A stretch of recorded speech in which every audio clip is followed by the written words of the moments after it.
आंदोलनरत है।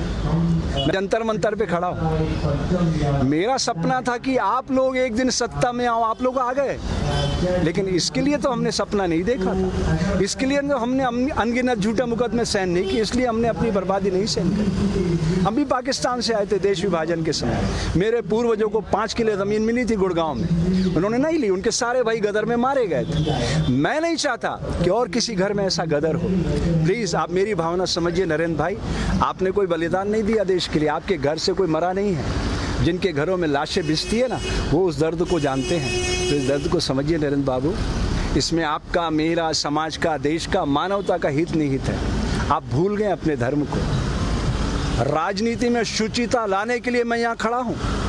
मेरे को फेसबुक पे लोग बहुत गालियाँ देते हैं, सारे साधु लोग मेरे से बहुत लड़ रहे हैं कि तुम देश के गद्दार हो गए हो, मुसलमानों के साथ खड़े हो। मैं आपसे पूछना चाहता हूँ, आप कौन जाति के हो नरेंद्र भाई? अगर मैं ये कहूँ हिंदू मुस्लिम सिख ईसाई समझो अपनी शान को, मजहब की दीवारों में मत बांटो हिंदुस्तान को, तो मैं ठीक कर रहा हूँ? मैं देश को बांट रहा हूँ। आप समझ रहे हो मेरी बात नरेंद्र बाबू? समझ रहे हो ना? ना मैं हिंदू बनूँ ना तुम मुसलमान बनो, मैं भी इंसान बनूँ तुम भी इंसान बनो। यही सपना लेके आए थे ना आप, उस सपने को आकार दो ना। अभी कुछ नहीं बिगड़ा, 2024 में चुनाव है, 48 घंटे में रोज नाम तो बंद हो जाता है। पुलिस आपकी है, ये सारा देश आपका, सारा देश आपसे प्यार करता है। क्यों नफरत के बीज बो रहे हो आप? मैं अंत में इतना कहना चाहता हूँ मेरे दोस्त नरेंद्र बाबू, प्रकृति सदैव हिंसा का फल दुख, दया का फल आनंद बरसाती रहती है। इसके खिलाफ मैं जानता हूँ ये देश आपका कुछ नहीं बिगाड़ सकता, क्योंकि आपके पास 303 लोग, लेकिन उस कायनात की शक्ति को आप जानते हैं ना। आपको तो अच्छे से पता है अटल जी की मौत कैसे हुई। बोल दूँ मीडिया पर, लाल टपकती रही, अंत में 2 दिनों तक आपने एम्स में छुपाए रखा उनकी मौत को, मालूम है ना? ऐसी मौत मरना चाहते हो क्या आप?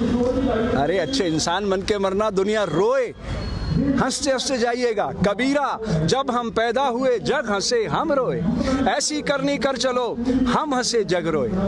ऐसे मरोगे लाल टपकाते टपकाते, आपको अच्छा नहीं लगेगा। ये राम मंदिर का सपने की स्क्रिप्ट किसने लिखी थी? अटल जी ने। उसके निदेशक कौन थे? आडवाणी जी। और आप उसके मार्केटिंग हेड थे, याद है ना?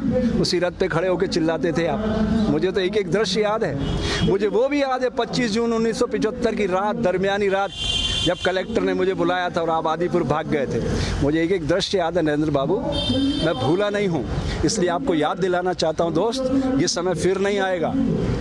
जिन्हें शक हो वो करे और खुदाओं की तलाश, हम तो इंसान को दुनिया का खुदा कहते हैं। मिटा दे अपनी हस्ती को अगर कुछ मर्तबा चाहे, कि दाना खाक में मिलकर गुले गुलजार होता है। तुम गलत दिशा में जा रहे हो नरेंद्र, कल पछताओगे।